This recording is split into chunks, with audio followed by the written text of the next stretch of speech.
because so many people say, oh, I just want to get out of the op. It's going to be so much better on my body. It's going to do this and that. Everyone wants to think that that's normal to want to leave the op. But I think in reality, many of us, probably all of you listening, or the majority of you listening, you really don't want to get out of the op. Not having a direct impact on patient care is really, really hard. I know that we market to you all the time, and that's kind of how the show survives. But I want real talk. I want people who are really passionate and really love it to come on and talk about it. But I don't want their spokesperson. I want just the everyday hygienist to be like, hey, this is what I use, and it's awesome. It's the best one out there, and here's why. Yeah, this is a tale, oh yeah, a tale of two hygienists. So there might be only one, bringing the best of dental knowledge, and we do it all with ease. We cover oral health and screening, and preventing gum disease. We're gonna do a lot of learning, and have a little bit of fun working at the dentist. A tale of two hygienists. All right, welcome back, everyone, to another episode of Tale of Two Hygienists. This is episode number 416. Happy freaking New Year. I am your host, Andrew Johnston. And in this episode, I'm going solo. I want to talk about a couple of things from 2023, but really, I think most of what we're going to talk about, or what I'm going to explain today, is what I'm looking forward to for 2024. It's a new year. We have some new things in store, so make sure you do not miss this episode. And then next week, we'll be back with our regularly scheduled interview style programming with Corey Jameson Kuehl. We have an interview that we did at Greater New York in last November. She's always a delight. She's really very insightful, very fun. The thing I like about that episode, though, was I think we're going to rub some people the wrong way with some of our opinions about kind of the workforce. And so, maybe we will. Who knows? Fingers crossed that we don't offend too many people. So make sure you come back for that. And with that, on to me. A tale of two hygienists.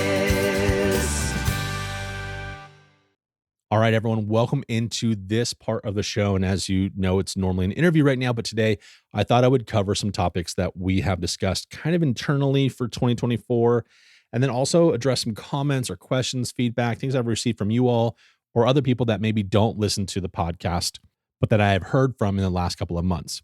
So I think, let's get the 2023 stuff kind of out of the way. What did I think of last year was a question that got posed. And I really like this question because I think it's so easy to get into this system of, oh man, I hated, 2023. I'm so happy for this new year, a new start, all of these different things. But really, in my opinion, I kind of liked 2023. I think some of you know, and maybe a lot of you do. I don't know. I actually don't even know who knows what, but there was a huge personal heartbreak thing that happened to me personally. It was a very isolated instance, but it was incredibly painful. And that one, that hurt. That was a rough one. But once you get past that one thing and you look at everything as a whole, it was really quite a great year. I was asked also specifically, just as an aside, about challenges. So I'm going to get to those ones in a minute. But when you look at how that whole year shaped up, we're out of this pandemic isolation thinking pretty much by all measures. Inflation is down, unemployment is down. The markets all finished the year in double-digit gains. The housing market, that one was kind of a tough one. I think, especially for those, first-time homeowners or home buyers. Interest rates are crazy. So I think even people that are trying to get second and third and investment properties, it wasn't a real good time for them to probably be doing all of this stuff. But as the year progressed, kind of towards the end of the year, those interest rates started falling as inflation started falling, kind of, goes in tandem a little bit. So I think there are more good things to come as far as that part of the world goes, as part of like the economy and things like that. Again, me personally, like what did I like about, or what did I think about last year? Like I had some really great moments with my family this year. I think you just get better at communicating as, I know I changed too, but I think, as the kids are growing up and they're understanding, they have more exposure to different communication styles, things get better and better. And as a dad, I think sometimes it's a little bit hard to have great communication with your kids. For most of their life, I was gone every weekend, and all the conferences I always left, I did the podcast, whatever. And so it kind of, I think, made our ability to communicate a little bit tough. And then now I have two teenagers and also an almost teenager. And And they just communicate differently as they get older. I think that you have to walk a different kind of line with teenagers. But I think, again, it's not terrible for me. I think my kids are pretty darn great. I think that they are learning how to share their thoughts and feelings with me. And then they also know how to ask some really good questions as they get older. It's been so interesting. Kind of the bummer part about it, like, everything's a good and bad, the bad part is it's hard to think that my oldest boy, he's going to be out of the house in a year and a half. So that part is always hard to palate. But generally, I would say on the whole, I actually didn't think that last year sucked. Not nearly as bad as some of the other previous years. Another question that I got was, how's the new job going? And so this as this goes out, it'll be now 1 year that I've been with my new company, Endeavor Business Media. And so people have seen it in like my LinkedIn profile and things like that. It's like, oh, it's been your 1 year anniversary. Congratulations, or this and that. Um, and so people are always just kind of curious. And I think it's hard for me to answer this question for probably several reasons. I think one of the first reasons is that, the job is so outside. I mean, even though I do podcasting still, which I've been doing since 2015, so that part's not new. But the job itself is so outside of what I have as my identity for myself for all of these years, right? I'm a hygienist through and through. And so to work in an environment that is not clinical hygiene has been harder than I expected it would be. And I think, because so many people say, oh, I just want to get out of the op. It's going to be so much better on my body. It's going to do this and that. Everyone wants to think that that's normal to want to leave the op. But I think in reality, many of us, and probably all of you listening, or the majority of you listening, you really don't want to get out of the op. Not having a direct impact on patient care is really, really hard. It took me probably the better part of, 6 months, if I'm being true to my feelings on that one, to get through it. And really the way that I was able to get navigated through those feelings was by getting to know my new coworkers, and I think losing myself in the work a little bit. I'll tell you, I do have like the best boss I've had in probably 20 years. Penny was my boss 20 years ago. She wouldn't be listening to this, but in the weird off chance that someone knows her that she is, she's still my best boss forever, forever. She's my boss at Hollywood Video when I was, 20 years old or whatever. And, so the best boss, I get to work with Jackie Sanders. I think most of you know who she is. And if you do, I think you'll agree that to know her is to love her. It's hard. It's hard not to just be so in love with her. We like to say when her, because we work in, dental together, but we kind of are a little bit different divisions. We like to say that we're the black sheep, but when it comes to doing the right thing for the right reasons, there's no black sheep in her. She sets the bar of integrity super, super high. It's just a joy to be able to take my cues from someone like her and just, have a great working environment and great working experience.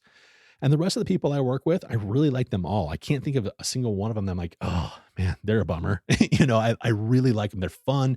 They're smart, incredibly driven. Some of these people are just so smart and good at what they do. And so, yeah, I mean, the new job is going really well.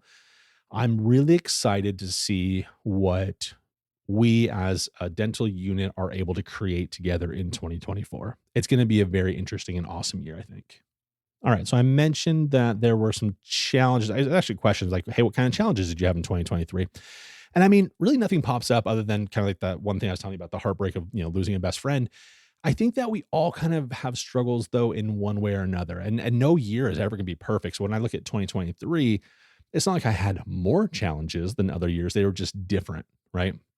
So for example, I think one of the things that I'm, not happy with is I had some weight loss goals that I really wanted to achieve. And I mean, I really should be crushed that I wasn't able to achieve them. But in reality though, I did lots of things to try and figure this out. And I finally went to a doctor and I got a bunch of labs done, which is huge for me because I'm super scared to death of needles. And so instead of being mad, like, oh my gosh, I didn't have my weight loss goals, I at least now have a path to move forward, which I have never done in any of the years. So maybe I'll figure some of the stuff out. Right. And that's kind of like the optimism in me. Spoilers though, for an episode that's coming up, we do have some lab results that we're going to talk about, and I'm very excited about it.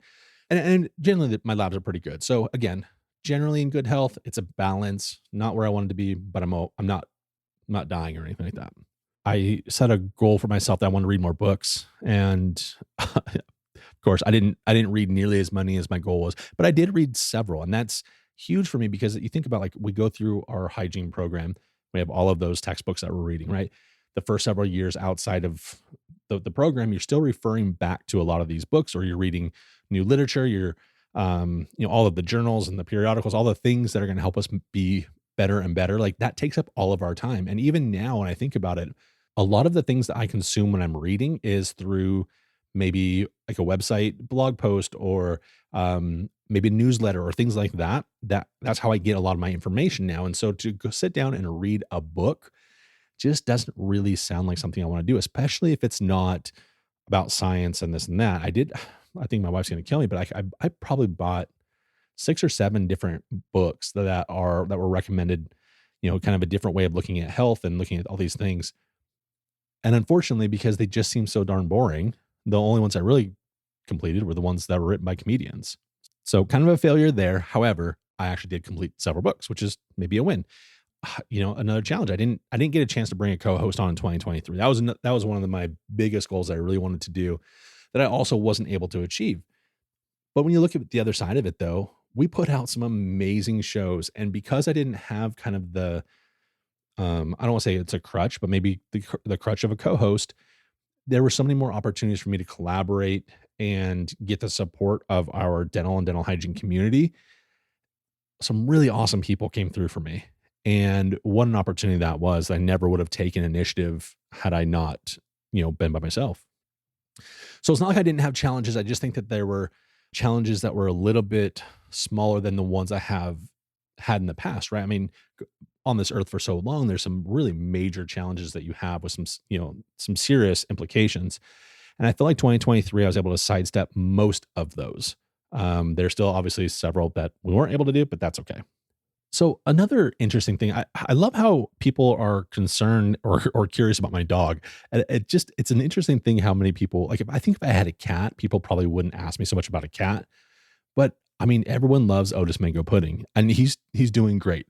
This year he's grown so much. He's learned so much. He's so smart. He's still a little bit of a flight risk. Like, if we leave the front door open or aren't paying attention or whatever, he'll dart. But the good news is he isn't really mean to other animals or people when he gets out. He just wants to run. He wants to go be like a little crazy pup. And I don't know. I think that he just loves life. And I think that helps us as a family kind of like, oh, let's just be a little bit more carefree, and like, let's be like Otis. I think we're probably well past the 30 nickname mark for him.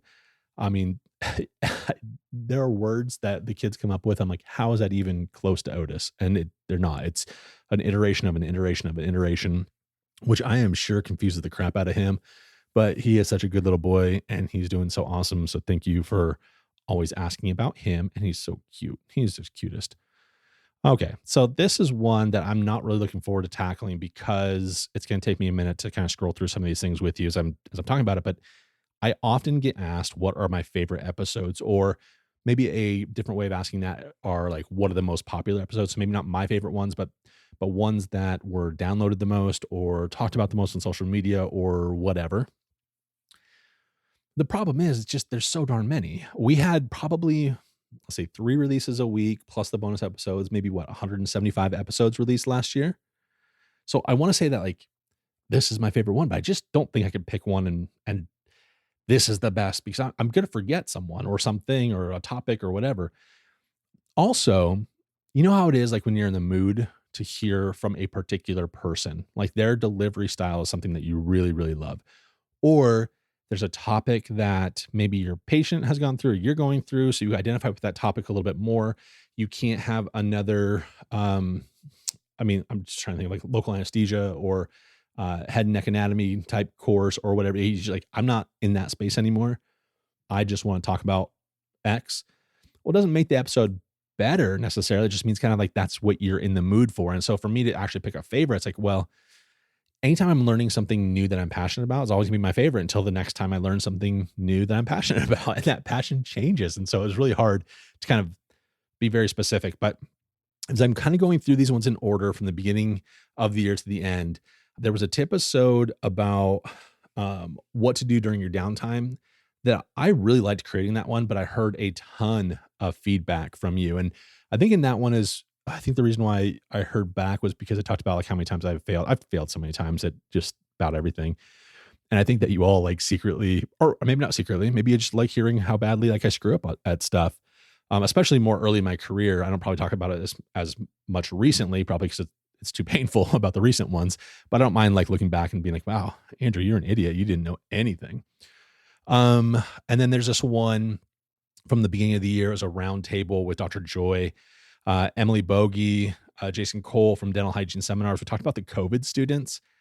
And that was an interesting one because we talked a little bit about how these new grads are doing. And that was always kind of like a touchy subject because like, while I want the new grads to be listening, I don't want them to be like, man, he's just a jerk, like making fun of us. And it's just like, it's such a different experience going through the programs as a COVID student versus like what the majority of us probably listening have gone through. And so I just like that episode quite a bit. Episode 370 was an interesting one. It was with Dwayne Tinker and Paul Saresig. And it was about this technology where you can apply this coding to your operatory and you do it every few months and it just kills all the bugs. Like it's just bactericidal, bacteriostatic. It was a huge topic. Probably not so much at that time. Like we were probably a little bit past the aerosol, like the height of the aerosol conversation. But when it comes to having those aerosols and having to wipe down every millimeter of surface within your op between every single patient, like we know that literally that's impossible. And so it was nice to have an episode where we talked about like, look, just in case you can't clean this part, here's something that's going to protect you and your patients. And it's a technology I'd never heard of before. And so of course that was really interesting to me. Again, I haven't heard any good or bad since that episode. I'm assuming it's all really good stuff, but it was just a phenomenal episode to hear about. And then we did an episode with Emma. She is the dental therapist from Australia. And so that's a fun one to do. She's also on social media and does a bunch of really cool stuff for both patients and for the public. And then Dr. Ronnie Brown's episode, I love her. She is one of the best brains that we have in dentistry. And she did an episode on substance abuse. And I remember in that episode, Erica Flateau was helping to co-host it. We recorded it at Chicago Midwinter, and we did this role-playing exercise. I'll never forget that episode. I don't think I've ever done role-playing in that particular sense ever on the episode up until that point, and then since we never have. So probably one of my all-time favorite experiences. I don't know, you guys. I think we're only through March. I've already said a bunch of them. Nicotine Cessation with Sherry Warshaw was really good, which, by the way, reminds me I need to get her back on. Dr. Kim Cooch. So basically so we had him on twice last year, if I remember right. Anything that he's on is going to be great. Katrisa Pitchka did an awesome episode with vaping.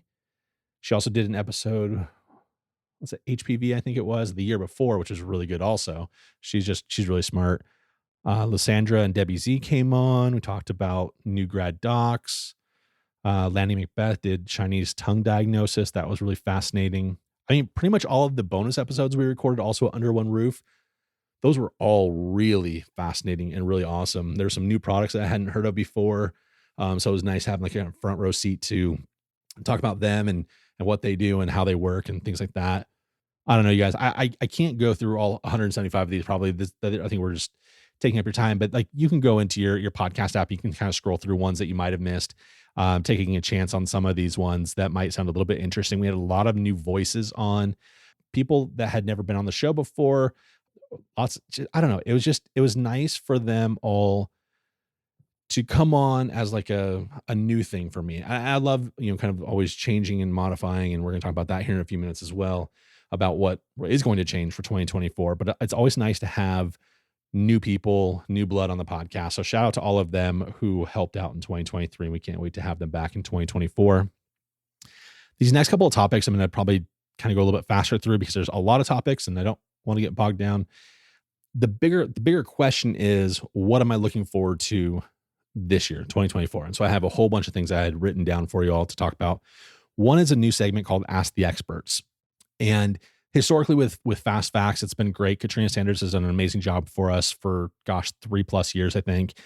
And, the idea of that episode is just a super quick 3 to 5 minutes, you know, focus on this one topic about perio. We also did that with coding and pharmacology and a few other topics kind of throughout the last few years. And so we don't really want to mess with that time frame. Everyone seems to respond really well to that 3 to 5 minute short episode. So we're going to keep that, but we're just going to have them answer one question. I'm going to ask them a question, they answer it, we're done. And so I think one of the things I like about this, and this is where you all come in, is I want to hear from you. I want you to give us feedback. And so the people that we have on there, we have Katrina Sanders isn't going anywhere. Don't worry. So she'll still do one a month. And hers is kind of hodgepodge so far for the questions that we have asked her. She's just a wealth of knowledge in basically everything. And so we kind of move her around. So she's not doing just perio anymore. And then we have Tom Viola, who, again, like one of the number one people you've all requested to have on the show all the time. He's coming back for local anesthesia. So if you have a question about local anesthesia that you want Tom to answer for you, send me an email, Andrew@Tele2Hygienist. What I'm going to do is I'm going to read your question with your name on it on air, and we're going to do it. We have Michelle Hudson Hoover, who is doing the oral systemic, and we have Valerie Dengler, who's doing DSOs. So that's going to be a rotating. They're going to do one each month, and we're going to rotate every Monday, and we're going to ask the experts their questions. So really excited for that one. It'll just kind of change up the whole Fast Facts idea a little bit. It's been 3 years, so it'll be nice to do that. We're also looking at changing up the tip episodes. That's the Friday episode. That's the 8 to 10 minute one that we try and do. That's sometimes if I do them, they end up being 20 or 25 minutes, but that is definitely something we're looking at also. I don't know if I have quite yet the mindset for it. I don't know what I want that to really look like necessarily quite yet. And then we're looking at coming back with the themes for the months. I really like having, 2 or 3 episodes about ortho, 2 or 3 episodes about, myofunctional therapy or airway, or I like the systemic disease series. We could do one of those. There's so many things we could do. So we're looking at maybe trying to get those back. And with that, we'll bring some of the CE type episodes back. So I've heard that a few times from you guys that you do want the CE episodes to be brought back. The reason why we stopped doing them is just partially because I talked about how I didn't have a co-host. Sometimes I ran behind. We didn't have enough time to get the CE actually created. And then sometimes I wanted to have an episode that was just for fun or that had nothing to do with CE. So I think though there's a way to do a better balance than what I did before. So there's that. What else am I looking forward to this year? Oh, this is maybe not something I'm looking forward to, but something I'm going to keep my eye on, we'll say, is my ADHA membership. I've talked about this a couple times on the podcast, and look, I think we all should try to be members of the ADHA if we can do it. The problem that I'm having, I continually have, and I think all of you have too, is seeing the value in the membership. And I'm really excited about this new leadership. I think that they're going to make so many changes and make some waves. And I think they really want their hearts in the right place. But the problem that I have is like, when you look back, you go into your ADHA, you log in, and you have receipts. So I'm like, I'm looking back 2019, 2020, 2021. I paid about $350 a month, a year, for that. And then up to $380, then to $390 for 2022 and 23. And then for 2024, it's over $400. And I get inflation, all these different things, right? The thing is, I don't feel like I haven't really felt like I got very much from it anyway, but I'm not also getting an increase of $50 worth of stuff more since just a few years ago. And so I don't know, I'm not trying to be controversial. It's just there needs to be more. There needs to be more action. There needs to be something has to happen. And I've been very excited for this last 6 months. Haven't heard of any changes really happening in the last 6 months. So I'm hoping, the next 6 months tells us something, and maybe the 6 months after that, so this full year or whatever, they can really put something out. And then also the problem that ADHA has, unless they're asking for my dues, which by the way, I got probably 20 texts, probably 15 emails, throughout the last quarter of the year saying, hey, renew. Hey, you're going to win this thing. But when it comes to a really important issue about if I want to support dental therapy or whatever, I don't hear anything from anybody. And so that's a problem. And so if they are going to be making some really good changes and some strides in this next year, I really hope that they can open up that communication better.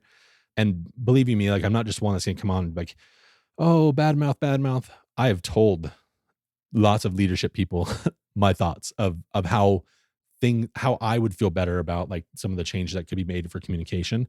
And so it's not like, it's not like I'm not trying to work actively towards making it better. But I just, I'm hopeful. I'm hopeful. Let's just leave it that optimistic.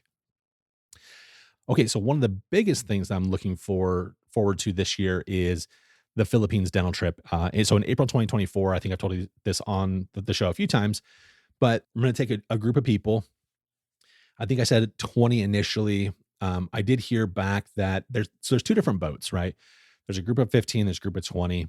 And I want to get the 20, but realistically, it's kind of my fault for, poor planning. And it's my first one putting this together, but it's lots of people had initial interest. There was 40, 50, 60 people. And then now we're getting down to that 15 or like, okay, we want to go. So, anytime someone has to pay money, it's always like a little bit like that's that next step that is kind of like where it's a make it or break it situation. So what I'm hoping for is if you're listening to this and you're saying, I am interested in Andrew and what you're saying about taking a trip to the Philippines. It's going to be a mixture of seeing just the amazing culture that is the Philippines. It's going to be beach vacation, snorkeling, and all that kind of stuff as well. But it's also going to be treating a remote community on one of the small islands that we're going to go to, who does not have access to any dentistry at all. It's going to be an opportunity for us to treat them. But then also when we go next year and the year after, we'll be able to monitor if the works that we're doing is effective or not. Because if it's not effective, then that's going to really change some of our modalities, right? It's going to change the way that we perceive and accept some of the quote unquote treatment that we've been providing. But if it does really work, and then I think the ones, especially the ones that go, will be a little bit stronger in their belief and be able to help more people here in the States get the stuff that they need. Okay, so moving on, RDH Under One Roof. I'm really looking forward to that one. Other shows, Chicago Midwinter, ADHA maybe. I might go to that one. Really hoping that I can make it to Seoul, South Korea for the IFDH conference, International Symposium of Dental Hygiene from the International Federation of Dental Hygiene, in case you want to look it up, the conference. Possibly DICOMA. DICOMA is a DSO conference that's held in July, I think at the Gaylord also, just where the Under One Roof is going to be in Denver this year. I think it's like a week before. And then Credits has their annual meeting in August, so I'll be going to that. And then I'm torn between, usually the last show I do every year is the Greater New York Conference, which is in November, so November of 2024. But I'm thinking maybe I'll try and do Yankee. I think a lot of my coworkers usually do the Yankee one, so I might have to make a switch and go to Yankee in 2025. I'm not really sure about that. Another thing that I'm picking up more of is doing more exams with Credits. So the Central Regional Dental Testing Service, it's kind of like REB, kind of like CDCA. And over the last several years, since I moved, or even before I moved to Florida, I kind of had been slowing down some of those exams just because I didn't have the time, or just new projects were coming up, or whatever. And so now I have a little bit more time. I'm going to jump back into being an examiner and really helping out there. So that'll be great. Looking forward to some more newsletters. I've talked about the newsletters on the podcast a couple of times. We're doing some really cool changes to our newsletters. And so the one that goes out in mid-month every month is a really fun one. So I'm looking forward to that. I'm also thinking about, and I have to clear some with my boss. So maybe if I don't do it, it's because my boss said no, but he's cool. So maybe he'll let me do it, is temping. Just getting back in the op in some way, because I've really missed it probably this last year or so, since I haven't really had a chance to kind of, get into the op with any patients. And then of course, I'm looking forward to the 49ers winning the Super Bowl. So that'll be good. I also don't want to hear from any of you if they don't win, because that will hurt my feelings a little bit. All right. So as we wrap this up in the next maybe 5 minutes or so, what would be my biggest wishes for the new year? I think this one's an obvious. I think you want this, and I think I want this. I want to co-host. I think it's time to bring a second hygienist into a tale of two hygienists, right? Someone that's consistent, someone that's there, all the time. Obviously, there's some limitations that we have with that, and so that'll be something, that I'll have to talk with whoever that ends up being. But I think it's good, just bringing in new ideas, a new take, a new a new voice to hear. So you guys aren't hearing me all the time. I think that would be really good for you all. Um, New products. So I'm not talking about the sponsored product. Not that those are bad either, because I think, like I said, there were several of them. Hybenex is one of them from last year. I never heard of Hybenex before. And honestly, I think that if they hadn't come on the show, I still probably would be kind of like arm's length away from them of like understanding who they are and what they provide, right? But since they did come on the show, then I got to know more about them. And I really like the idea of it. But I'm looking more, I think, for like the non-sponsored product presentation. So getting like real people's thoughts on it, not the paid spokesperson. It's kind of how I feel about, you might have heard about Newbird. It's the suction mirror. I will tell the world, and I guess technically on the podcast, I'm trying to, but how great they are. And I don't even care if I ever get paid for it, because it is really, really good. It is probably one of the most helpful tools that you could use. And Adolfo, who went on a dental mission trip with me, he's the one that actually introduced me to them. And I blown up. Nothing else is the same. And I know there's a lot of suction mirrors out there. I promise you they're not. There's another one. There's the electric flosser from Slate. They're kind of in the same boat as well. I'll be happy to tell everyone how great they are. I just want that kind of thing to happen. Someone that, I know that we market to you all the time, and that's kind of how the show survives, but I want real talk. I want people who are really passionate and really love it to come on and talk about it. But I don't want like their spokesperson. I want just like the everyday hygienist to be like, hey, this is what I use and it's awesome. It's the best one out there, and here's why. What else do I want? My biggest wish for the new year, more feedback from you. I think gone are the times of ratings and reviews. I might still throw that out there every now and again, but hey, rate and review this thing. But I don't know that they're necessarily helpful. And I don't think that's what I want from you. I think what I would like from you is like a real partnership. Like, what do you want to listen to?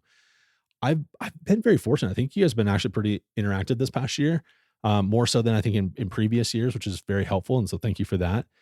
But what I would like is, I don't want us all to kind of be in kind of like siloed. Like if you're doing something really cool in the realm that you live in, then let's make a podcast about that. Let's talk about that. But I personally don't maybe know what that is, because that's not my experience in life, right? So you have to tell me about those types of things so I can be aware of it, to kind of get it on my radar. Also, though, like from the flip of that, like if it's, you don't want something that's going to change too much, then tell me that too. Like, hey, no, things are going great. Let's keep going. What else do I wish? I think, all right. So if I was doing my best Miss America answer for like my biggest wish of the new year, I think one of them would be less fighting between departments, right? The hygienist, the assistant, the doctor, the hygienist, and all of that crap. Like and the office managers and all those people too. That's probably too big of an ask. It doesn't help anybody. I don't understand it, honestly. And I think it's just people getting in other people's business they don't need to be. And then that's too bad. And then probably the other thing too is like, I don't know. I might get a lot of crap for saying this. Probably not maybe from you all, but maybe from like the quote unquote industry people that may, actually, they probably aren't listening to this, the people that I'm talking about anyway. So there's this thing that happens, and I don't understand why, but I'm going to try and explain it to you. So these people have this desire, and they want to become a speaker or a writer, an educator, an influencer, or whatever happens. And so they invest, some time preparing for all of this. But the thing is, you can't just do this by yourself. Like, I don't know a single person who has self-started without the help of anybody else and made it, into a career being a speaker, made it into a side hustle to do this or that or the other within dentistry. It just doesn't happen that way. What ends up happening is you get all of this time, money, effort that other people put into you to develop you, giving you chances. I know there's a lot of companies out there, a lot of the product companies out there who bring on KOLs. And when they do that, they say, okay, you're going to speak on our behalf, but here's what we want. And we're going to help coach you on how to become a good speaker. And they spend hours and hours and hours. And then these people who they've invested in are like, oh, like we are hot stuff. We get a little bit too big for their britches. And then they only hang out with the quote unquote important people at the conferences. And then they start to, even though they had 2 years ago made fun of the cliques that existed in the industry before, they start their own cliques, or they, are getting their cliques and they make fun of other people. They become unapproachable and they become mean to other people. They start with this, like, there's a territorial thing that happens too sometimes. And if they see that other people are trying to do something similar to what they do, then they put them down. They try and sabotage them. They try and do all these different things so that that person will never be to where they are. And that's the type of stuff that I wish wouldn't happen in the new year. And this is such a pipe dream. It's never going to happen. That stuff's been happening for generations and generations, even before me.